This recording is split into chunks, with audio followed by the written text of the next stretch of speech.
Good morning, everybody. Welcome back to Daily Lectures by New Age Cosmetic White EdTech Healthcare Consultancy. I'm Dr. Bobby KORAH.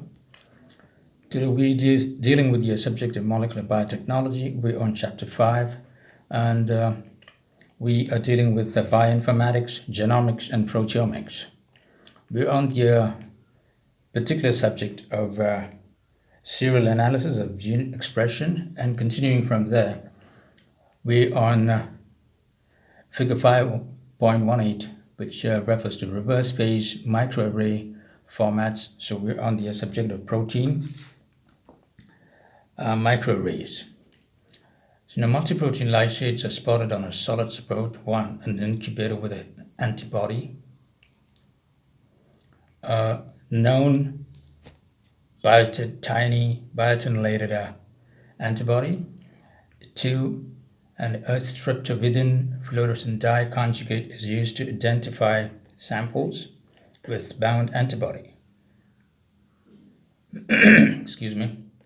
A rapid and versatile system for efficient cloning of PCR-generated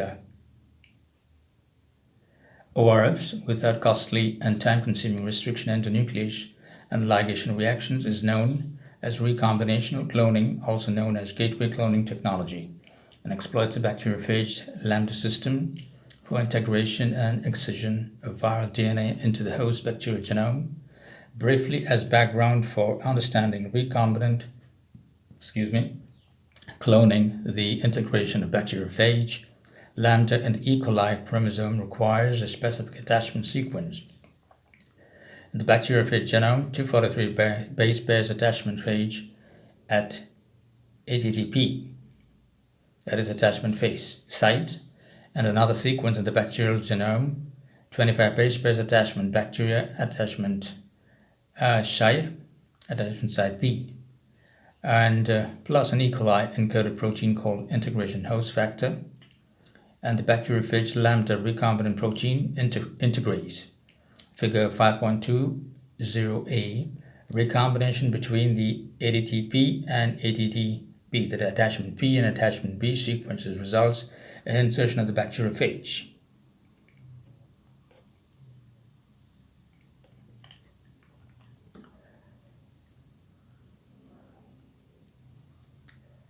Recombination between attachment P and attachment B sequences results in insertion of the phage genome into the bacterial genome to create a prophage with the attachment sites L, which has 100 base pairs, and attachment R, which has 168 base pairs at the left and right ends of the integrated bacteriophage lambda DNA, respectively.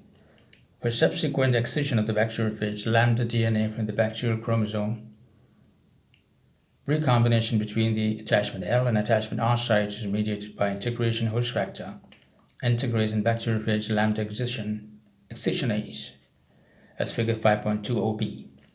The recombination events occur at position locations without either the loss or gain of nucleotides. For recombinational cloning, bacterial lambda attachment sites are attached to each ORF during PCR amplification. The PCR primers carry modified attachment B sequences that recombine only with specific attachment P sequences. For example, attachment B1 recombines only with attachment B1, and attachment P2 recombines with attachment P2. I repeat, attachment B2 recombines with attachment P2. One of the primers has the attachment B1 sequence, and the other primer has attachment B2, figure 5.21. If required, translation, start, and termination codons can be added. Just showing you the illustration for that. Functional protein microarray, immobilized proteins with the microarray support, protein-protein interaction, protein fluorescent dyes. It goes on down to protein lipid and protein drug interaction, fluorescent dyes, enzyme activity and fluorescent dyes, and continuing with the subject matter proper, an ORF by including the corresponding nucleotides on the PCI primers, a nucleotide sequence that encodes a short amino acid sequence affinity tag that is in frame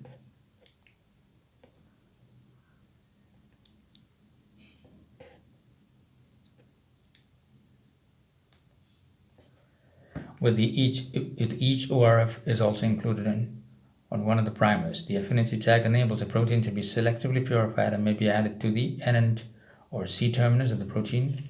Another short-term sequence encoding an end-frame peptide provides a cut site that is used to remove the affinity tag after the protein is purified.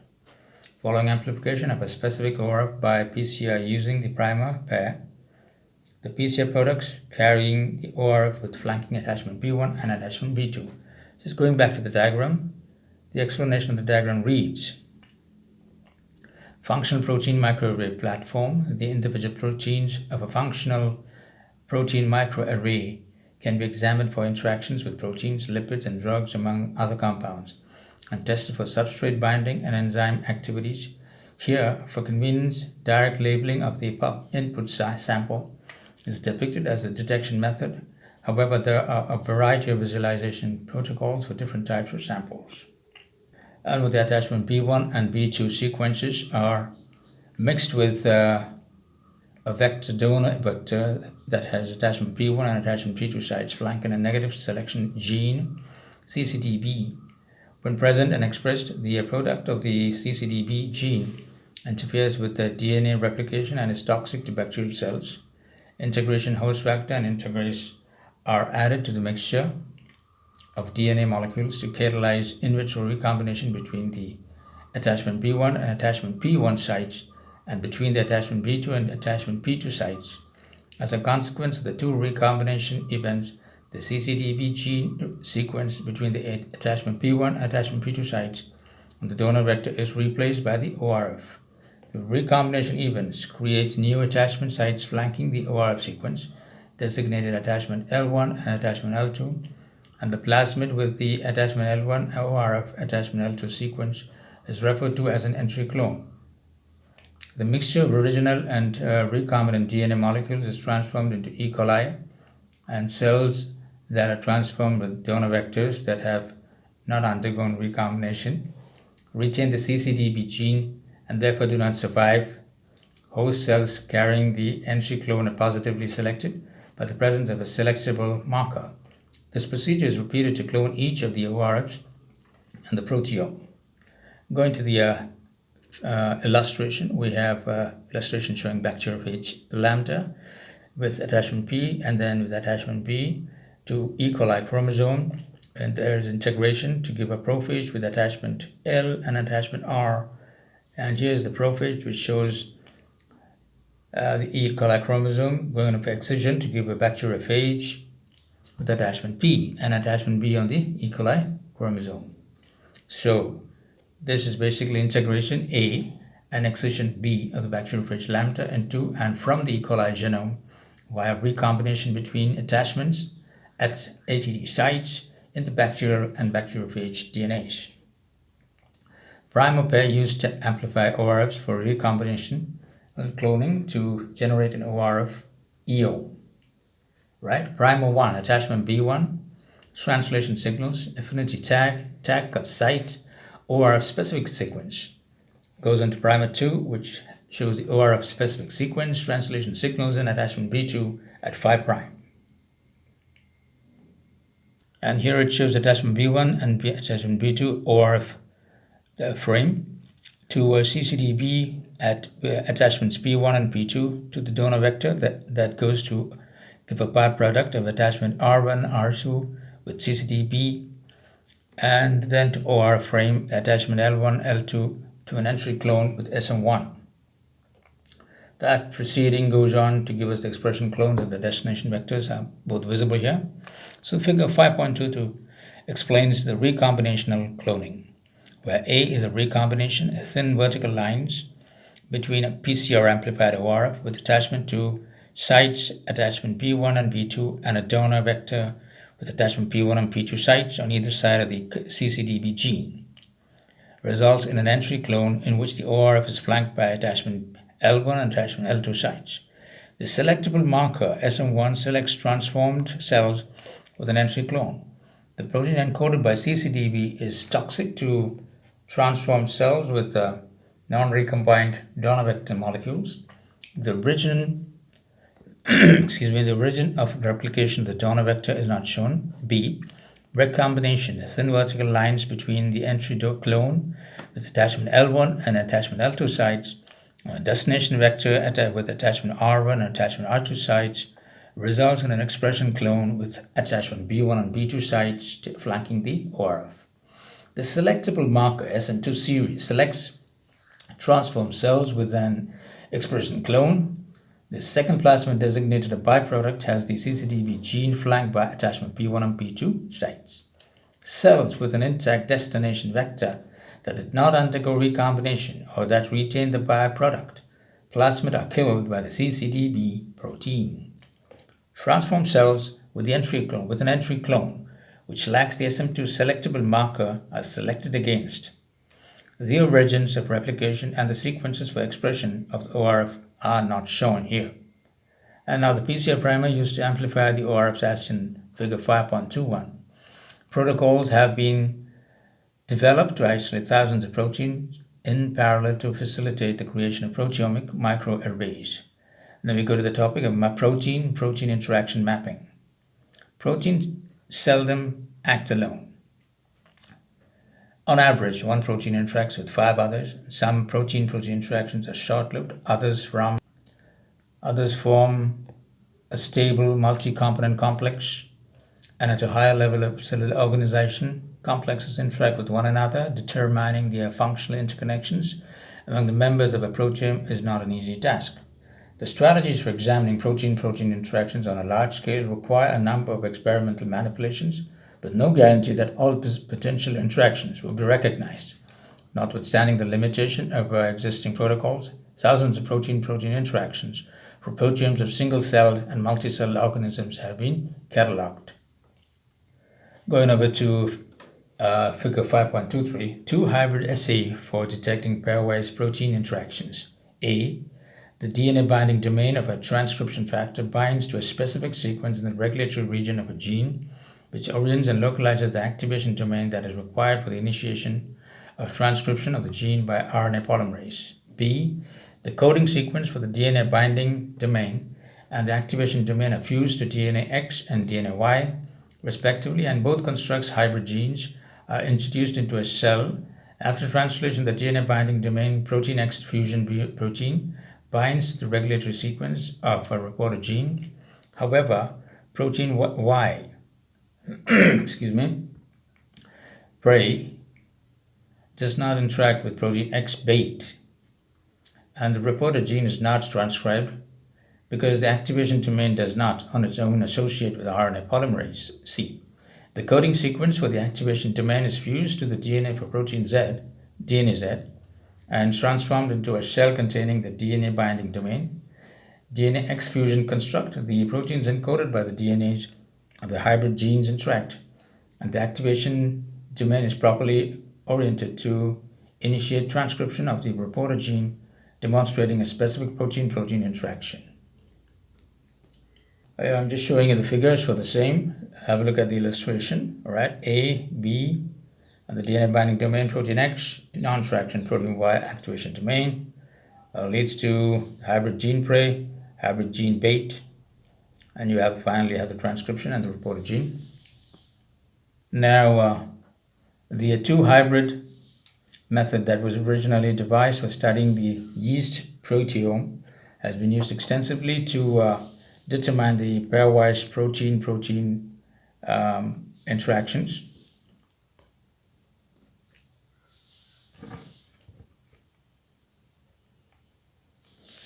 And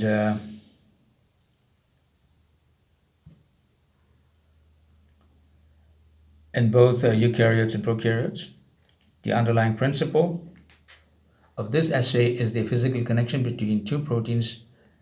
That the physical connection between 2 proteins reconstitutes an active transcription factor that initiates expression of a reporter gene.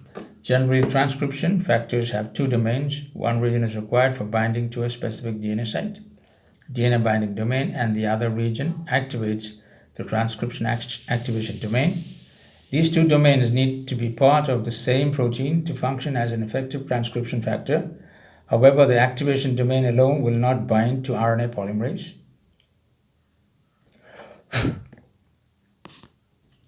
Generally, transcription factors have two domains. One region is required for binding to a specific DNA site, DNA binding domain, and the other region activates transcription activation domain, figure 5.23a. These two domains need not be part of the same. And now continuing with the lecture 1 of today on the 3rd of October. The time now is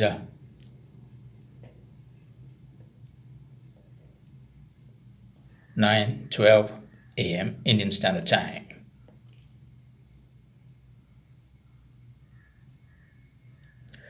So for these two domains that need to not be part of the same protein to function as an effective transcription factor.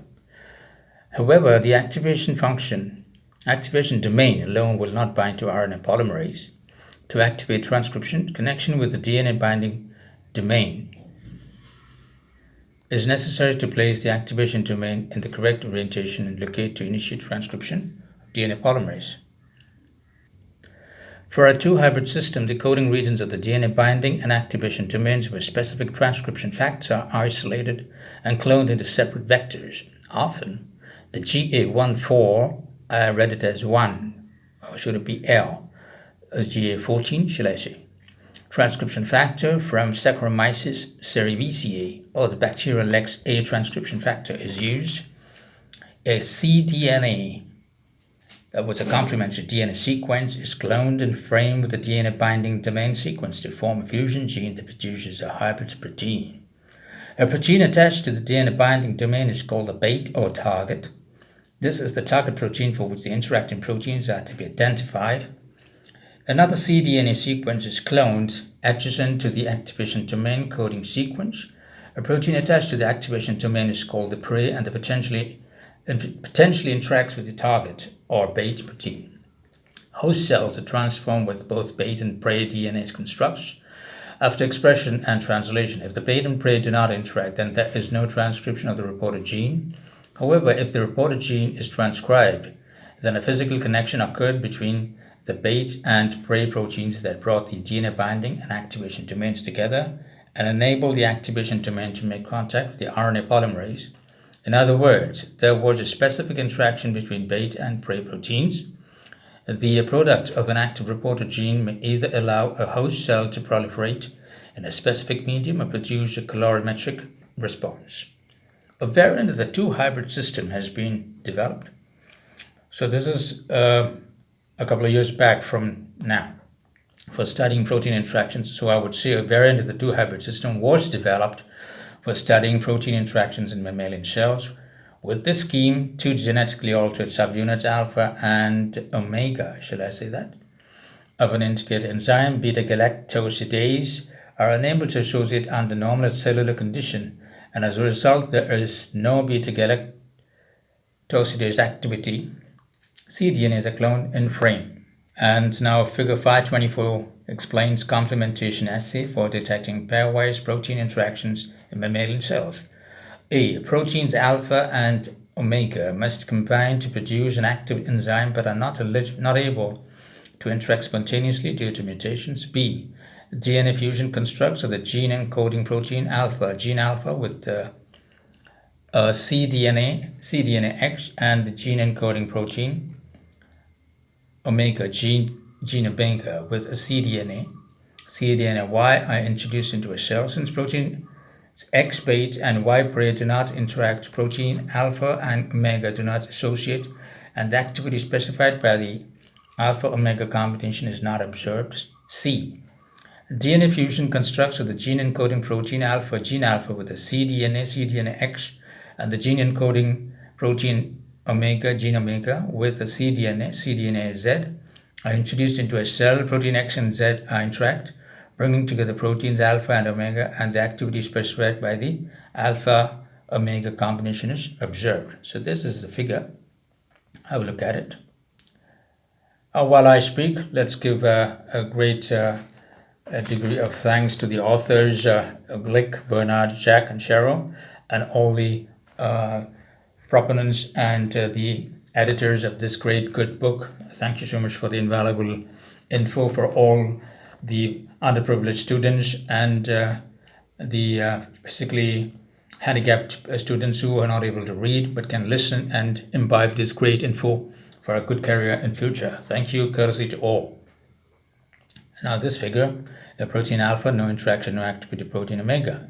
Then goes to gene alpha, gene cDNA X, and the other there, protein X, that's the gene alpha, gene omega, cDNA Y. And finally, you have the interaction which goes in for the activity, right? Now the genes for protein alpha and omega and the constructs are tested by transforming both into a mammalian cell. If two cDNA encoded proteins interact, then proteins alpha and omega are brought into close proximity and the formation of a functional beta-galactosidase is detected with the colorimetric assay. A first step in the large-scale protein-protein interaction study, two libraries are prepared, each containing thousands of cDNAs generated from total cellular mRNA for genomic DNA fragments in a study of proteins from a prokaryote. In one case, the cDNAs are cloned into the vector adjacent to the DNA sequence for the DNA binding domain of the transcription factor GA14 to form a library of hybrid-based genes. In the other case, the cDNAs are cloned into a different vector containing the sequence for the activation domain to form the prey library. The libraries are typically screened for bait-prey protein interactions in one of two ways. In one method, a library of yeast cells containing the prey activation domain constructs as arrayed on a grid. Excuse me. The library is then screened by the production of proteins that interact with the hybrid bait protein by introducing individual bait DNA binding domain constructs to the array clones by mating. Now, alternatively, this is shown in 5.25a figure. Alternatively, each yeast clone in a bait library is mated en masse with a mixture of strains in the prey library, and then positive interactions identified by screening for activation of the reported gene, figure 5.25b. Challenges with using the two hybrid system for large-scale determination of protein-protein interactions include the inability to clone all possible ORFs in the library in frame with the activation and DNA binding domains, which leads to missed interactions, false negatives, and the detection of interactions that do not normally occur in natural environments within the original cells and therefore are not biologically relevant, false positives. Nonetheless, this approach has been used to successfully identify interacting proteins in several organisms, including bacteria, viruses, yeast, and the fruit fly Drosophila melanogaster, the roundworm Caenorhabditis elegans, and humans. Many schemes have been devised to streamline the acquisition of results. Regardless of the protocol, vast numbers of interactions are scored.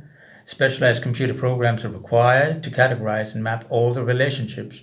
As part of this analysis, stringent statistical criteria are used to minimize the numbers of possible false positive interactions in the final data set.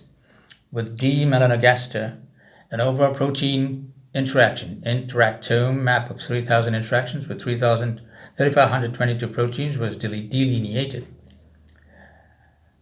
In addition, the nuclear, cytoplasmic, and extracellular locations 2,268 interactions with 2,346 proteins were mapped. Finally, smaller interacting sites of proteins within cellular regions were noted. Another study with Drosophila revealed 710 protein-protein interactions with 641 proteins.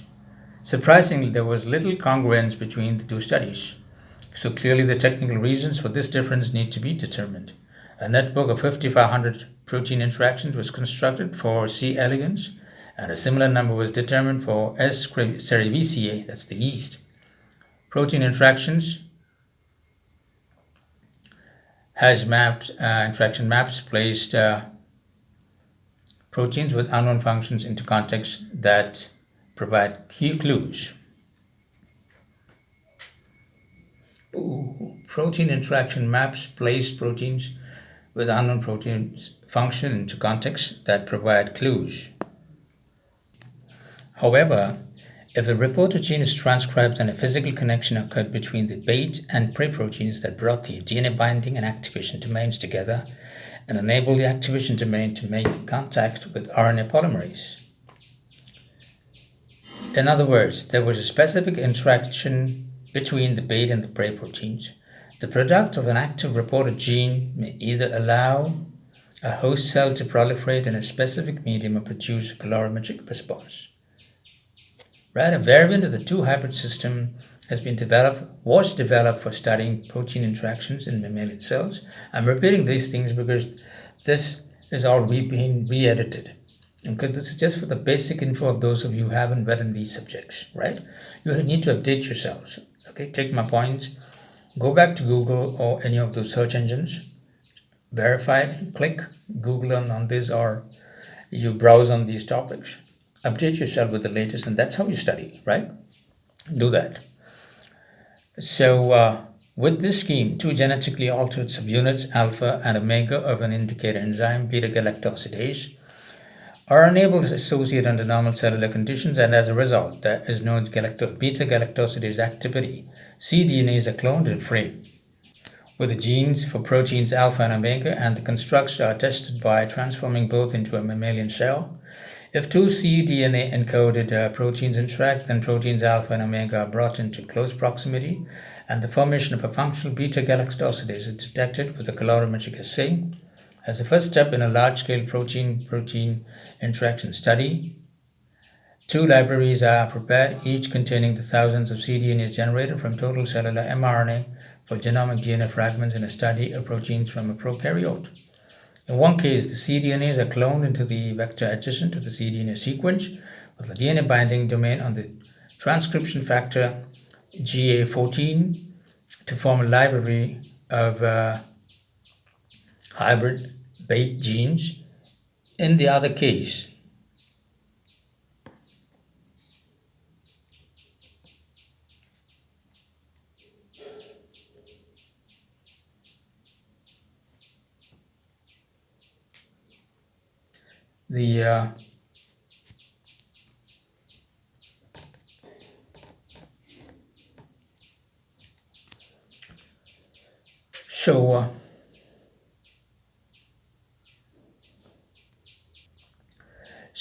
in the other case, the cDNAs are cloned into a different vector containing the sequence for the activation domain to form the prey library.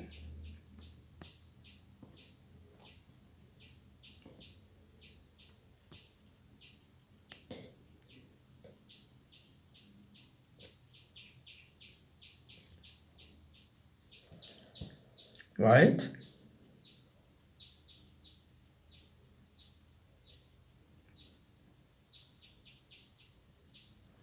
Now, the libraries are typically screened for bait-prey protein interactions in one of the two ways. In one method, a library of yeast cells containing the prey activation domain constructs as arrayed on a grid. The library is then screened for the production of proteins that interact with a hybrid bait protein by introducing individual bait DNA binding domains constructs to the arrayed clones by mating.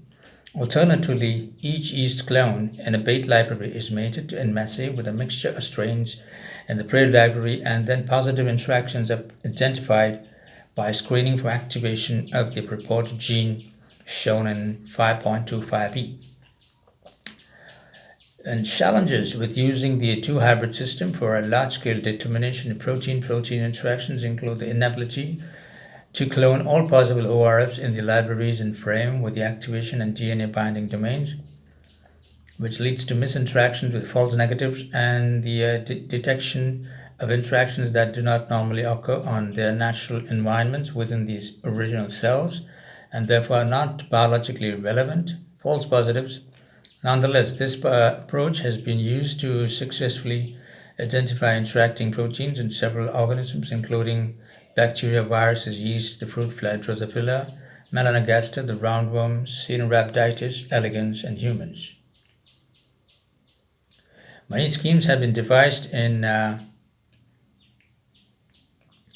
to streamline the acquisition results regardless of the protocol. The vast numbers of interactions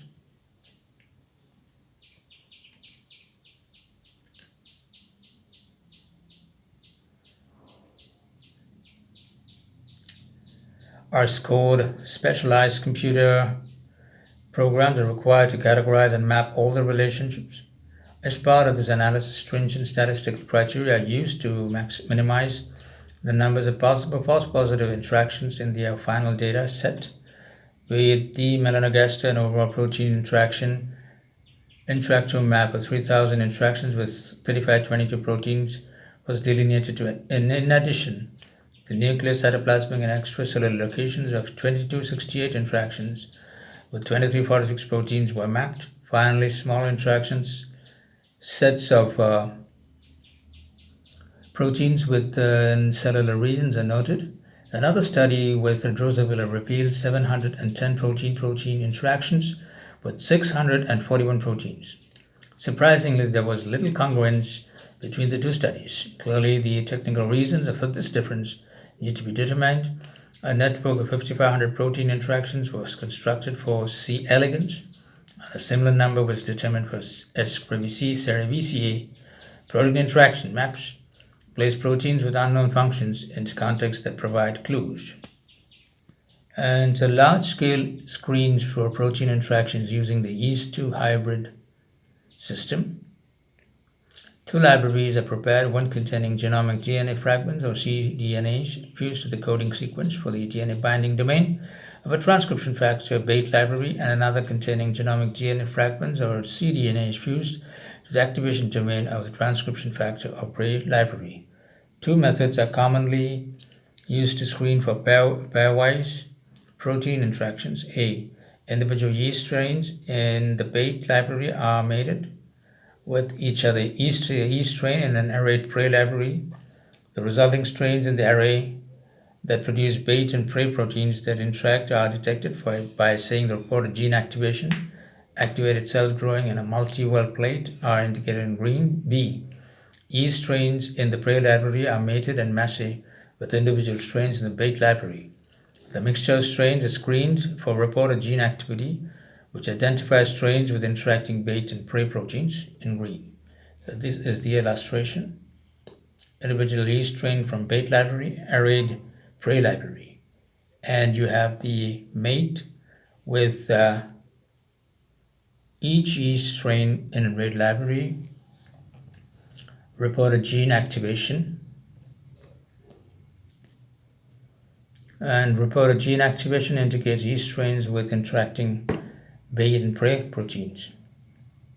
You have the individual yeast strain from bait library, mixture of yeast strains containing prey library, mate with mixture of yeast strains in prey library, and reported gene activation indicates yeast strains with interacting bait and prey proteins. We have figure 5.26, which shows protein interactions. A map of the calcium signaling protein clusters of D. melanogaster. Individual protein solid circles are not named. The thickness of a connecting line denotes the extent of interaction rating. So this is a lesson for cell surface transporters. Calmodulin and related proteins, calmodulin binding proteins, calmodulin dependent phosphatases.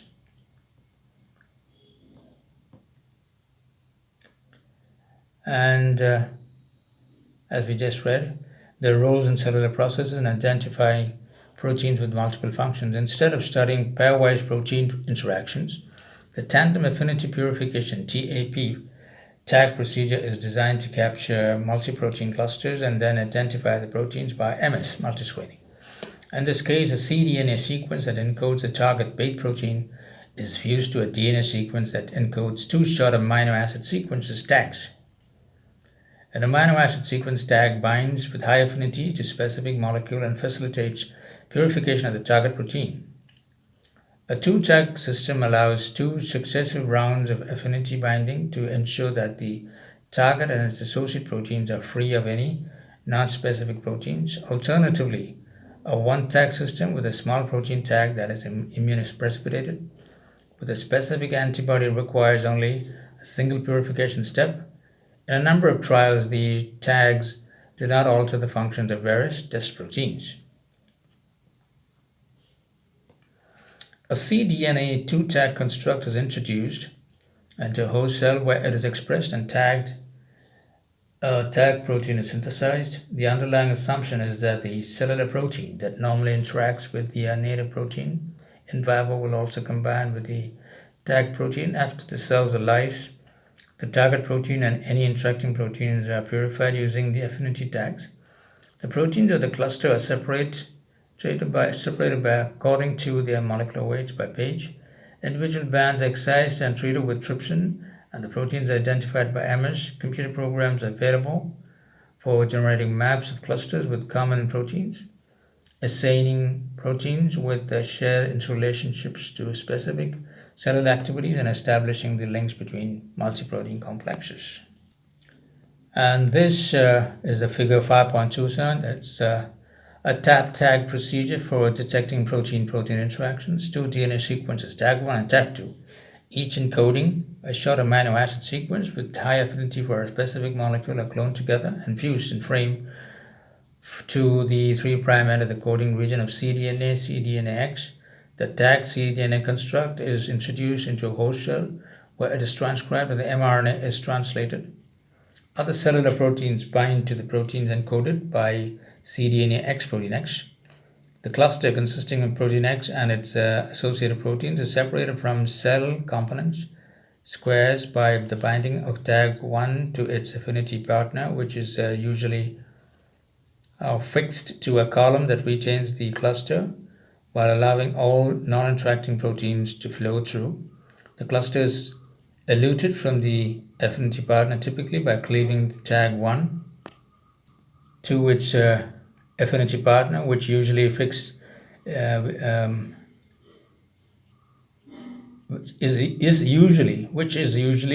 to a column that retains the cluster while allowing all non-interacting proteins to flow through. The cluster is eluted from the affinity partner, typically by cleaving of tag 1, and a second purification step is carried out with tag 2 and its affinity partner. The proteins of the cluster are prepared, separated by a one-dimensional page.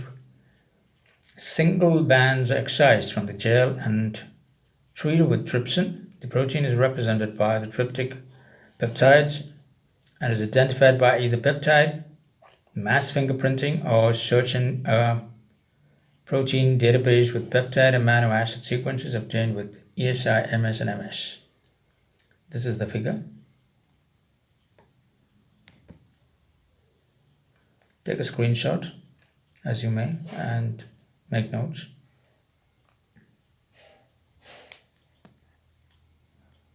And now we go for the summary of this chapter. Well, given a summary, bioinformatics grew as a field of study for the most part from the efforts to maintain, organize, analyze, and make accessible large amounts of gene and genomic sequence information. GeneBank, a gene sequence database, was established in the early 1980s to cope with the influx of DNA sequences in the scientific literature. By the mid-1990s, a myriad of databases had been developed for genomic sequences, genetic and physical maps, ESTs, and many other types of molecular data. The expansion of the internet and availability of browsers led to enhanced pictorial presentation of information stored in databases, and the development of computational tools enabled rapid searching of DNA or protein databases with query sequences and other kinds of sequence analysis. Currently, there are hundreds of public online molecular databases. Metagenomics is the study of the genome sequence of a complex population of microorganisms. DNA consisting of many different microbial genomes can be extracted directly from environmental samples and sequenced, and the sequence of as many complete genomes as possible can be assembled and analyzed. With the sequence database comparisons, the organisms are placed among the phylogenetic relatives of any, if any exist. By determining the genetic capacities of annotated sequences, physiological profiles can be predicted for organisms that cannot currently be grown in the laboratory. Moreover, variations in the nucleotide sequences of various genes are determined to discover proteins with unusual and potentially useful characteristics. The expression of thousands of genes in cells or tissues can be tracked simultaneously by hybridization of target sequences in extracted cellular mRNA to the bound probes of cDNA or oligonucleotide microarrays. DNA microarrays are used to quantify differences in gene expression among samples, such as between diseased and normal tissues or mutant and wild-type cells, and among cells exposed to different internal or external conditions. Diagnostic tests based on DNA microarray patterns are being developed that detect the expression of genes known to be associated with disease state molecular markers. SAGE relies on sequence information from short segments at the ends of cDNAs as derived from a population of mRNAs to assess which genes are up or down regulated under various conditions.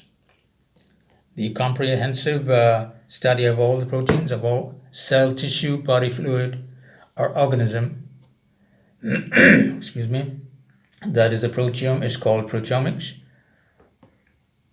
High throughput methods have been developed to identify most members of a proteome, compare the levels of individual proteins among proteomes, and characterize thousands of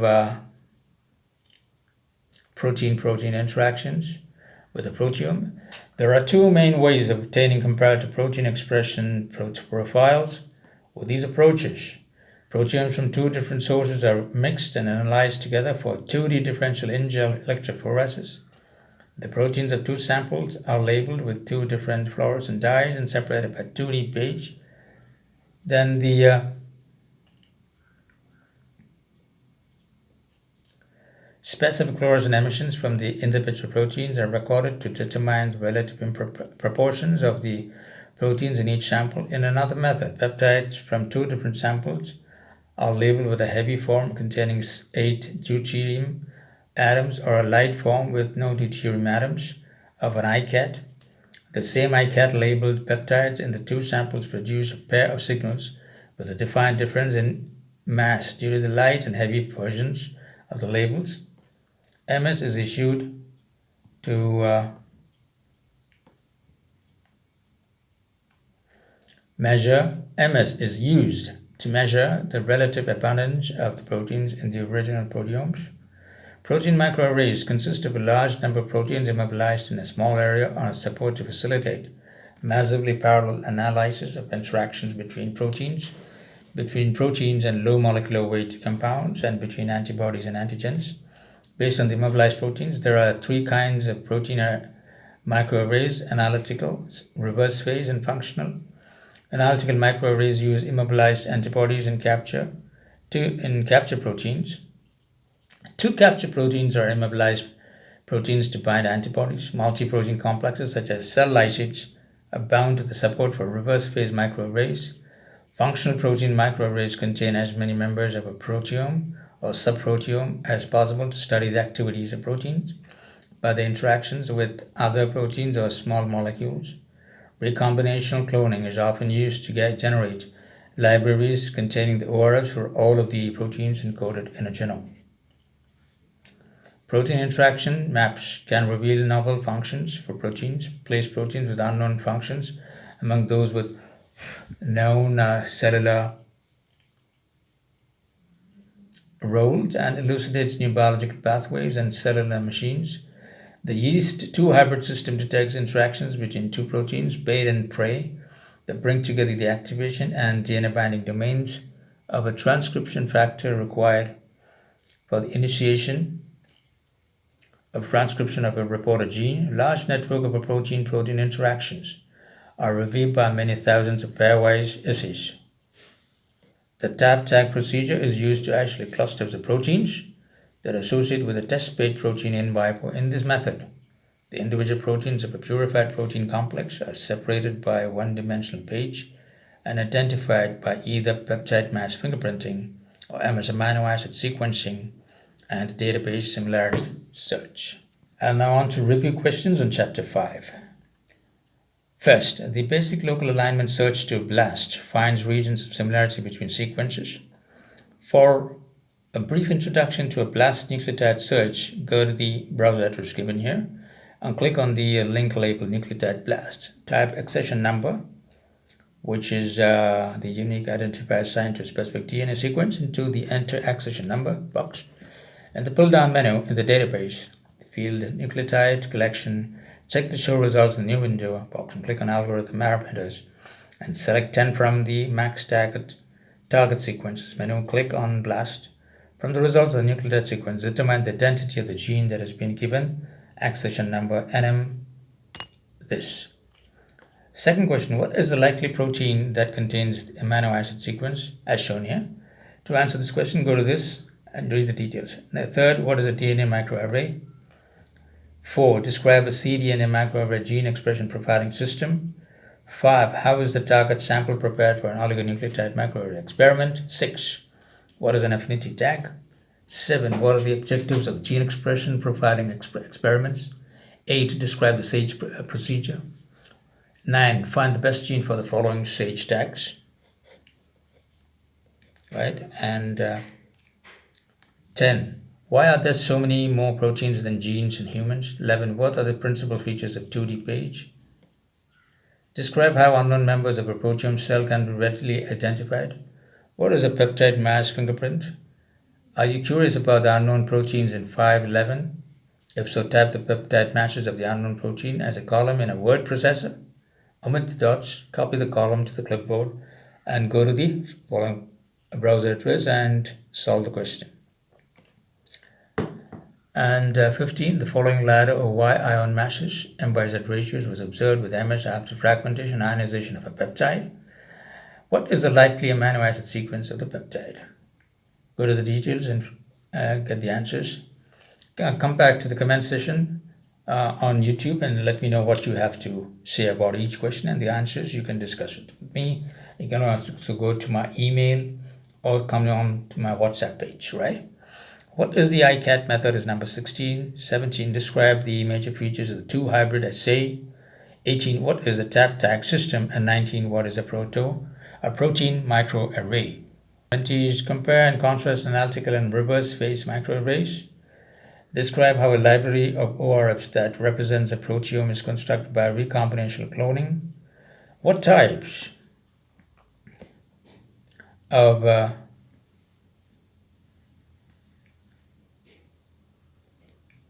molecules can be captured by a functional protein microarray, and what are the objectives of protein-protein interaction studies? So that kind of winds up this session. So that's the end of this lecture on chapter number 5.